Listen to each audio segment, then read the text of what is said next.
This may be another year of mediocrity for the Kings. Welcome in or welcome back.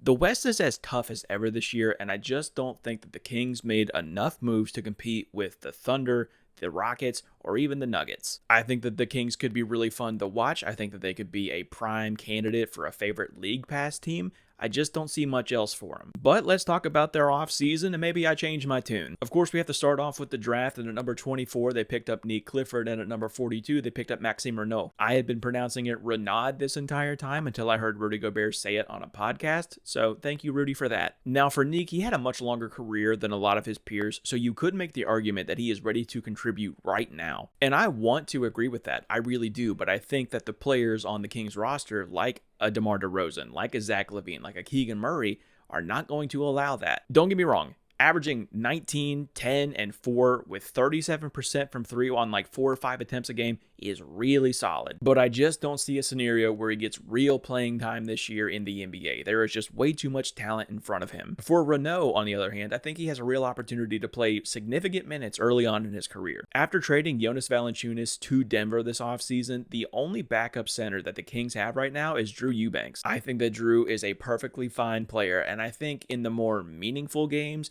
he'll get the call over Maxime Renaud. However, I think for the majority of the season, we're going to really see what this rookie can do. I mean, last year in college, he averaged 20 and 10 with a block and a half a game. I'd have to imagine that he gets a lot of minutes. Will those stats and skills translate?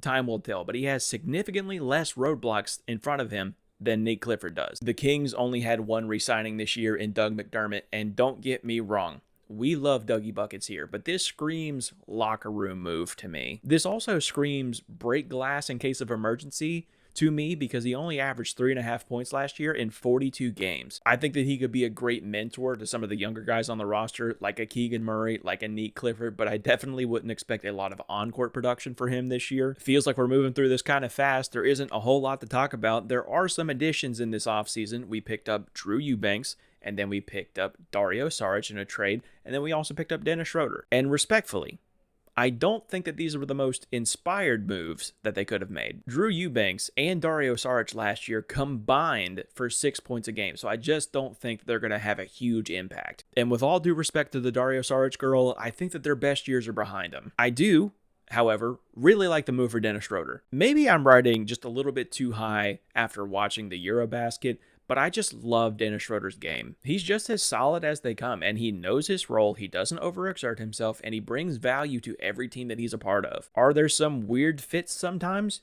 Yep, we saw that last year, because he went from being a very focal player in Brooklyn to being a role player, a backup in Golden State, to where that obviously didn't work, and then became a very solid role player in Detroit. He was on 3 different teams last year and still managed to average 13 and 5 with a steal a game. And now that he has a defined role, whether that is as a starter or a backup, I think that he's really going to thrive here. Now, don't get me wrong, I don't think that this is a championship move or anything, but I love this fit with the rest of the roster. Now, the Kings did have 2 departures, one being Jake LaRavia and the other one being Jonas Valanciunas. And I think going from Big Val to either Drew Eubanks or a rookie, it's not going to be very fun. I've been on kind of this Eurobasket kick right now. You can see the value that Jonas Valanciunas brings to a basketball team, and we'll get to that video later, but I think he's going to be a great addition to the Denver Nuggets, and because of that, I think he's going to be missed here. The Kings don't have a real backup center now, and I think that's going to hurt them in the long run, but hopefully they figure it out. And as for Jake LaRavia,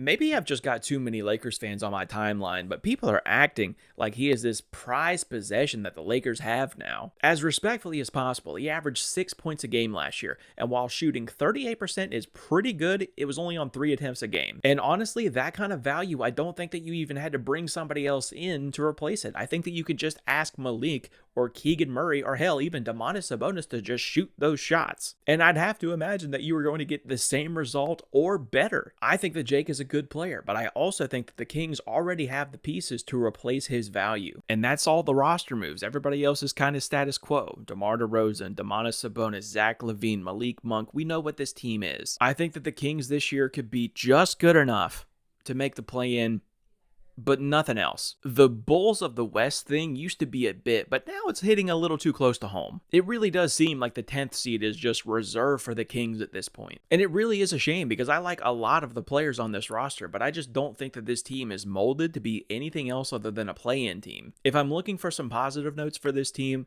Domantas Sabonis has come out and said that this team needs a point guard. And while I don't think that he's going to be a borderline all-star or an all-NBA or anything like that, I think that Dennis Schroeder is very serviceable. I love the idea of this team just coming together and by committee getting wins, and I want that to happen for the Kings this year. I'm just not convinced. Can I be proven wrong? Sure. Will I be proven wrong this year? I don't think so. But what are you looking forward to this Kings season? Let me know down in the comments below. While you're down there, check my description. I got a link tree with all of my socials. Twitter, Instagram, Blue Sky, TikTok. I am everywhere. I also have a Discord community that I would love for you to be a part of. That's going to do it for me. Be on the lookout for your favorite team in this series. Be kind. Tell somebody you love them. I'll see you in the next one. Barely scraping by. Trying to stop puffing. I'm trying to be one of the greats.